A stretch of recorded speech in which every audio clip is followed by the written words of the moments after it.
ಅವ್ರಿಗೆ ಅಶೋಕ್ ಈಗ ನಾನು ಇಲ್ಲಿಗೆ ಬಂದಿರೋದು ನಮ್ಮ ಸರ್ಕಾರ ಎಲ್ಲ ಉದ್ಯೋಗ ಮಾಡೋರಿಗೆ ಪ್ರತ್ಯೇಕವಾದಂಥ ಗೌರವ ಕೊಡಬೇಕು. ಅವರ ಎಲ್ಲ ವ್ಯವಹಾರಗಳು ವಹಿವಾಟುಗಳಿಗೆಲ್ಲ ಒಂದು ಭಾಳ ಅಧಿಕಾರಿಗಳನ್ನ ಭೇಟಿ ಮಾಡೋಂಥ ಸಂದರ್ಭದಲ್ಲಿ ಯಾವ ಷಡ್ಯಂತ್ರನೂ ಇರಬಾರ್ದು, ಸ್ಪೀಡಾಗೆ ಅವರ ಫೈಲ್ಗಳು ಮೂವ್ ಆಗಬೇಕು ಅನ್ನೋ ದೃಷ್ಟಿಯಿಂದ ಇವತ್ತು ನಮ್ಮ ಎಂ.ಬಿ. ಪಾಟೀಲ್ ಅವರು ಈ ಒಂದು ನೂತನವಾದಂಥ ಕಚೇರಿನ ಇಂಡಸ್ಟ್ರಿಯಲ್ ಏರಿಯಾ ಡೆವಲಪ್ಮೆಂಟ್ ಬೋರ್ಡ್ ಕಚೇರಿಯಿಂದ ಇದನ್ನು ಪ್ರಾರಂಭ ಮಾಡಿದ್ದಾರೆ. ಭಾಳ ಸಂತೋಷದಿಂದ ಬಂದು ಇದನ್ನು ನಾವಿಬ್ಬರು ಬಂದು ಇವತ್ತು ಉದ್ಘಾಟನೆಯನ್ನು ನಾವು ಮಾಡಿದ್ದೇವೆ. ಇದು ಸ್ವಂತ ಕಟ್ಟಡ, ಒಂದು ಬಾಡಿಗೆ ಕಟ್ಟಡದಲ್ಲಿದ್ದು ಈಗ ಸ್ವಂತ ಕಟ್ಟಡವನ್ನು KDB ಅವರೇ ಮಾಡಿಕೊಂಡಿದ್ದಾರೆ. ಪಾರ್ಕಿಂಗ್ ವ್ಯವಸ್ಥೆ, ಜನರಿಗೆ ರೋಡ್ಸ್ ಬರೋಕ್ಕೆಲ್ಲ ಅನುಕೂಲ ಆಗಲಿ. ವಿಧಾನಸೌಧದಲ್ಲಿ 5 ನಿಮಿಷಕ್ಕೆ ವಿಧಾನಸೌಧ ಹೋಗ್ಬೋದು, ರೈಲ್ವೆ ಸ್ಟೇಷನ್ ಹೋಗ್ಬೋದು, ಎಲ್ಲ ಕಡೆ ಅನುಕೂಲ ಇದೆ ಅಂತೇಳಿ ಪ್ರಾರಂಭ ಮಾಡೋಕ್ಕೆ ಬಂದಿದ್ದೀವಿ. ಈಗ ಲೋಕಾಯುಕ್ತ ವಿಚಾರ ಹೇಳ್ತಿಲ್ಲ, ಅದು ಪಾಪ ಅಶೋಕ್ ಗೊತ್ತಿಲ್ಲ ಯಾವ ಕಾಲದ್ದು ಅವರು ಹೇಳ್ತಾ ಇದ್ದಾರೆ ಅಂತ ಗೊತ್ತಿಲ್ಲ.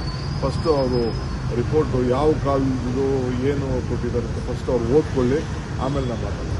ಅವ್ರಿಗೆ ಅಶೋಕ್ ಈಗ ನಾನು ಇಲ್ಲಿಗೆ ಬಂದಿರೋದು ನಮ್ಮ ಸರ್ಕಾರ ಎಲ್ಲ ಉದ್ಯೋಗ ಮಾಡೋರಿಗೆ ಪ್ರತ್ಯೇಕವಾದಂಥ ಗೌರವ ಕೊಡಬೇಕು. ಅವರ ಎಲ್ಲ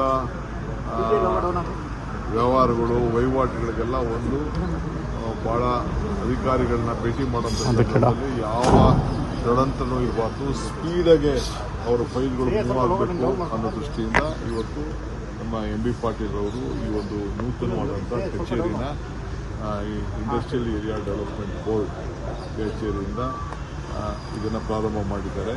ಭಾಳ ಸಂತೋಷದಿಂದ ಬಂದು ಇದನ್ನು ನಾವಿಬ್ಬರು ಬಂದು ಇವತ್ತು ಉದ್ಘಾಟನೆಯನ್ನು ನಾವು ಮಾಡಿದ್ದೇವೆ.